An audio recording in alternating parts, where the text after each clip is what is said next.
Donc, la dernière communication, c'est Raphaël Bergeron-Gauthier qui va la présenter. Son titre, La Seigneurie de Beaupré sous l'angle du territoire des origines à nos jours. Donc, dans cette communication, il va s'intéresser aux différents rôles de peuplement, d'exploitation que la Seigneurie va avoir occupé de sa concession jusqu'à nos jours. Donc, tu t'intéresses aux persistances du régime seigneurial également. Merci. D'abord, je tiens à préciser que c'est une recherche que j'ai faite dans le cadre d'une activité de recherche à l'hiver 2018 sur les persistances et mémoires seigneuriales données par Benoît Grenier. Donc, pour résumer sommairement, dans le cours, on devait sélectionner une seigneurie. Dans mon cas, j'ai pris la seigneurie de Beaupré. Puis, on devait, retracer l'historique de cette seigneurie-là, puis retracer également les persistances seigneuriales, puis aussi les racines historiques de ces persistances-là. Puis, pour alimenter notre réflexion sur l'aspect de la mémoire, on avait accès en fait à un entretien oral que Benoît a mené avec son équipe dans le cadre de ses études actuelles. Puis moi, j'avais accès en fait à un entretien oral avec l'ancien procureur du séminaire de Québec et actuel superviseur général du séminaire qui s'appelle Jacques Roberge. Puis, c'est ça, je vais y aller comme ça. Puis, je tiens aussi à préciser que dans le cadre de la présentation, mon support visuel, j'ai mis tous les éléments de ma démarche, mais il y a certains éléments que je vais passer plus rapidement, faute de temps. Donc, d'abord, situons géographiquement la seigneurie de Beaupré. C'est la numéro 96 sur la map. C'est une seigneurie dans la région de Québec. C'est une vaste seigneurie qui fait 15 lieues de largeur par 6 lieues de profondeur. Pour donner une échelle, une proportion, une lieue, c'est une unité de mesure de l'époque. Ça correspond environ à 5 km. Donc, la seigneurie de Beaupré fait 95 km de largeur par 20 km de profondeur. Puis, elle est bordée à l'est par la seigneurie du Rivière-du-Gouffre et à l'ouest par la seigneurie de Beauport. Donc, pour faire une brève mise en contexte historique, il y a eu comme trois, on pourrait dire, seigneurs ou groupes de seigneurs. D'abord, c'est la Compagnie de Beaupré qui reçoit de la Compagnie des Sans-Associés la seigneurie le 15 janvier 1636. Ils vont diriger cette seigneurie-là. En fait, les membres de la Compagnie de Beaupré sont 8 actionnaires, dont 6 étaient membres des Sans-Associés. Ils vont diriger cette compagnie-là pendant 3 décennies. La première concession de terre va se faire une décennie après l'acquisition de la seigneurie, soit en 1646. Puis, dans les années 1660, Monseigneur François Montmorency de Laval, qui est le premier évêque de la colonie, il va entamer des démarches pour faire l'acquisition de cette seigneurie-là. Puis, en fait, ces démarches-là vont avoir été faites en parallèle aux démarches pour instaurer un séminaire à Québec. Puis, il va faire l'acquisition de 6 des 8 ports en août 1664, puis il va avoir l'acquisition complète en février 1668. Donc, il va être le seigneur de cette seigneurie-là jusqu'en 1685. Cette date-là correspond au moment où est-ce qu'il démissionne de son poste d'évêque. Puis, c'est également à ce moment-là qu'il lègue la seigneurie au séminaire de Québec. Donc, à partir de 1685, la seigneurie devient une seigneurie institutionnelle. Puis à gauche, j'ai mis un peu les éléments dans les premiers jalons de la colonisation. Donc, c'était vraiment une économie agricole centrée sur la production de blé. Puis, étant donné c'est dans les seigneuries qui ont été distribuées dans les premiers temps de la Nouvelle-France, son développement a été hâtif. Donc, le recensement de 1667 dénombrait déjà 646 habitants, puis 225 terres avaient fait l'objet de concessions.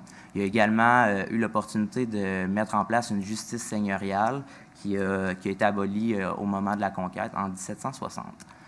Donc, par rapport à la problématique de mon étude, j'ai vraiment orienté ça sur l'aspect de l'abolition. Je voulais savoir si l'abolition avait fait preuve d'une rupture par rapport non seulement à la manière dont le séminaire gérait cette seigneurie-là, mais également par rapport à la mémoire de Jacques Roberge. Donc, en faisant mes recherches par rapport à l'historiographie, je suis tombé sur les 4 tomes de l'histoire du séminaire de Québec fait par Noël Baillargeon. Noël Baillargeon, c'est un historien de formation, mais c'est également un prêtre du séminaire de Québec. Puis, on se rend compte rapidement en lisant ces livres-là sur l'histoire du séminaire qu'il s'inscrit dans la trame plus traditionnelle du régime seigneurial, c'est-à-dire que il dépeint la vision de seigneurs bienfaiteurs. Il parle des seigneurs du séminaire de Québec comme des gens qui ont pris soin des gens, des habitants de la seigneurie de Beaupré. Il dit également que c'est eux qui ont contribué presque en totalité au développement économique de la région. Puis j'ai pris, dans le fond, une citation qui témoigne de cette affirmation-là. Puis il y en avait d'ailleurs beaucoup dans ses tombes. Donc, il nous dit « Le séminaire de Québec a mis à sa disposition les prêtres les plus zélés, construisit à ses frais les moulins, la plupart de ses premières églises, et se préoccupa avec une inlassable sollicitude de l'éducation de ses enfants. » Donc, dans un premier temps, cette partie-là, je vais la passer plus rapidement, mais j'ai regardé vraiment la période seigneuriale. J'ai voulu nuancer puis regarder, en fait, qu'est-ce qu'il en était par rapport à cette idée-là de la bienveillance. Donc, la première partie, j'ai analysé la capacité financière du séminaire, s'il était vraiment en mesure de redistribuer comme Noël Béargeon l'affirmait. Puis, bon, on se rend rapidement compte que, oui, le séminaire était en mesure de redistribuer de l'argent puisque, bon, il disposait d'un ensemble seigneurial. Il n'y avait pas seulement la seigneurie de Beaupré. Dans un deuxième temps, j'ai confronté cette idée-là de la bienveillance aux études plus marxistes du régime seigneurial, notamment les études de Sylvie Despatie sur l'île Jésus, qui est une seigneurie sous possession du séminaire de Québec. Puis elle démontre plusieurs cas de mécontentement puis de négligence que le séminaire a fait preuve par rapport à ses censitaires. Puis c'est ça venait vraiment nuancer cette idée-là. Puis encore là, j'ai confronté les cas que Noël Béargeon donnait dans ses études pour nuancer l'idée. Puis dans un troisième temps, j'ai regardé s'il y avait eu d'autres acteurs qui avaient contribué au développement économique de la seigneurie de Beaupré. Puis encore une fois, l'étude de Sylvie Despatie a démontré qu'il y a des particuliers, en fait, qui ont contribué au développement économique. Puis également l'étude de Louise Deschênes, Habitants et marchands, qui a très bien démontré que, en fait, les marchands avaient contribué au développement économique des régions rurales au Québec. Donc, dans un deuxième temps, j'ai analysé qu'est-ce que représentait l'abolition pour la seigneurie de Beaupré. Donc, le 18 décembre 1854, l'acte pour l'abolition des droits et devoirs féodaux dans le Bas-Canada est adopté. Qu'est-ce que ça implique? Donc, dans le fond, le régime seigneurial est aboli. Puis moi, j'ai cherché à savoir s'il y avait eu une rupture quant aux sources de revenus qu'engendrait cette seigneurie-là. Donc, le recensement de 1854 nous dit que à ce moment-là, il y avait environ 10 000 habitants à Beaupré. Ce qui représente environ 1300 familles. Donc, c'est certain que ces familles-là engendraient d'imposants revenus pour le séminaire, étant donné qu'ils payaient des redevances annuelles, notamment les censes et rentes. Puis, je me suis posé la question à savoir est-ce que ces revenus-là ont arrêté d'être récoltés par le séminaire au moment de l'abolition? Mais la réponse, c'est non. En fait, parce que, comme l'explique le Syndicat national du rachat des rentes seigneuriales, la Cour qui a été installée en 1854 donnait deux options aux censitaires. La première option, c'était de racheter la rente seigneuriale, qui équivalait à environ 17 années de paiement.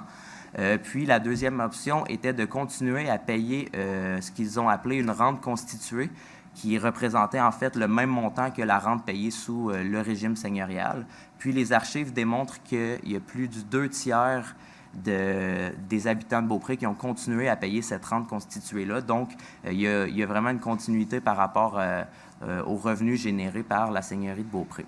Puis, l'élément le plus significatif en ce qui concerne la seigneurie de Beaupré, c'est vraiment une clause de la loi qui fait que la propriété imminente du seigneur, c'est-à-dire une propriété sur laquelle ils avaient des droits pendant la période seigneuriale, mais qu'ils ne pouvaient pas...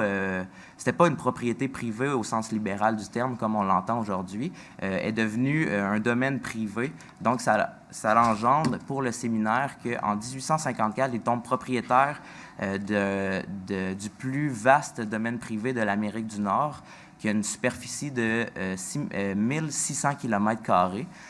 En termes de superficie, là, c'est plus grand que 55 États actuels sur la planète. C'est vraiment un héritage considérable. Puis, à une époque où l'exploitation forestière allait croître exponentiellement, c'est littéralement une mine d'or avec lesquelles ils sont tombés. Puis dans une troisième partie, j'ai analysé l'époque post-abolition, à savoir s'il y avait une rupture, notamment quant à l'idée de la bienveillance du séminaire, puis de l'implication économique dans la région.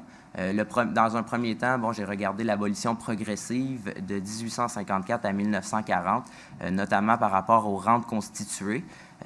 Comme j'ai mentionné tantôt, plus du 2/3 avaient continué à payer, mais on observe quand même une souplesse du séminaire, c'est-à-dire qu'en 1940, c'est pas la totalité de ceux qui n'avaient pas racheté leur rente qui continuaient de payer.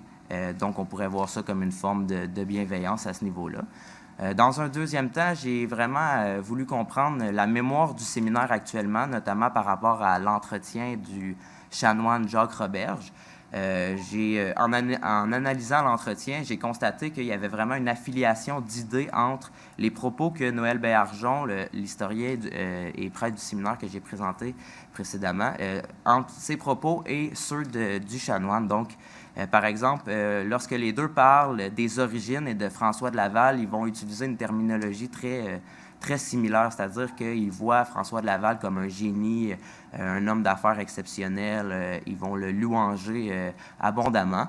Puis, on se rend compte que Jacques Roberge connaît très bien l'histoire du séminaire jusqu'au moment de l'abolition. Puis, l'histoire qu'il connaît, c'est vraiment l'histoire écrite par Noël Béhargeon.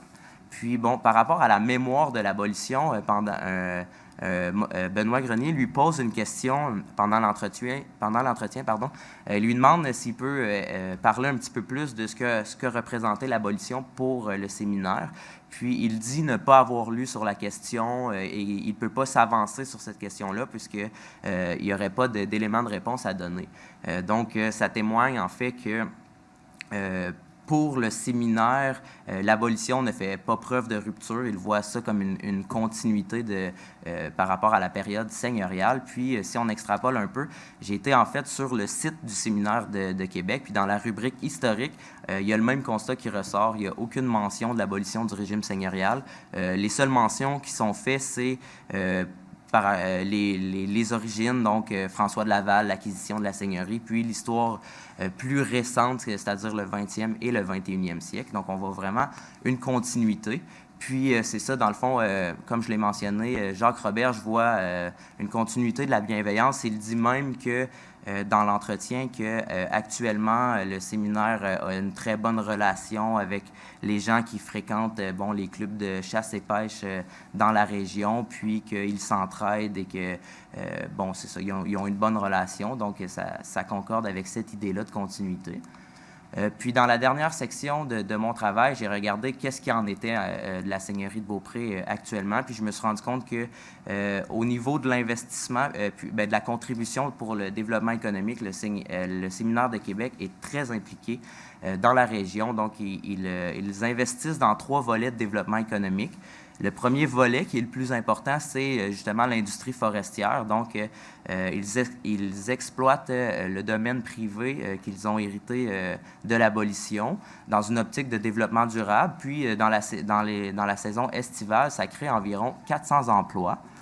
Puis, le deuxième volet, c'est vraiment les clubs de chasse et pêche. Ils ont plus de 201 clubs de chasse et pêche, ce qui fait environ 1350 membres qui fréquentent ces clubs-là et qui peuvent exploiter en fait les ressources, notamment l'abondance de poissons dans les 325 lacs sur le territoire.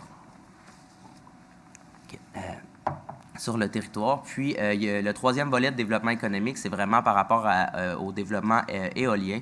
Ils ont 160 éoliennes pour fournir de l'énergie dans la région. Donc, on constate que l'abolition du régime seigneurial n'a pas freiné l'implication du séminaire dans la région de Beaupré.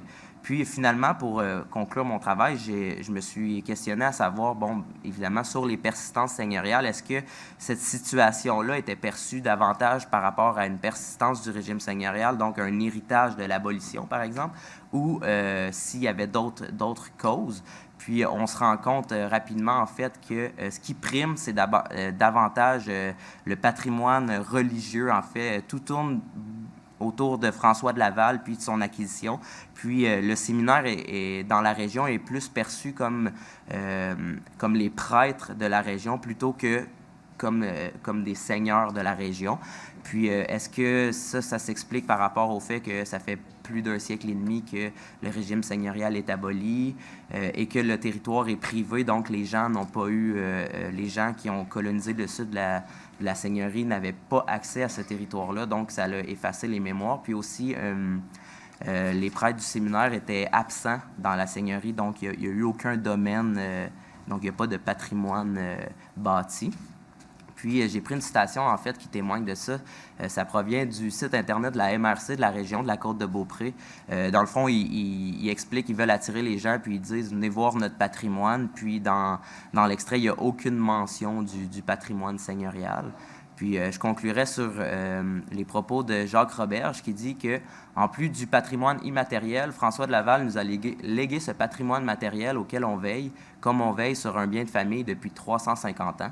Puis, je considérais que, en fait, cette citation-là démontrait bien que, notamment dans la région, mais aussi aux yeux des membres du séminaire, l'héritage était davantage religieux et tournait beaucoup plus autour de François de Laval que par rapport aux paramètres libéraux de l'abolition du régime seigneurial, qui a fait en sorte qu'aujourd'hui, ils ont accès au plus grand domaine privé d'Amérique du Nord. Merci.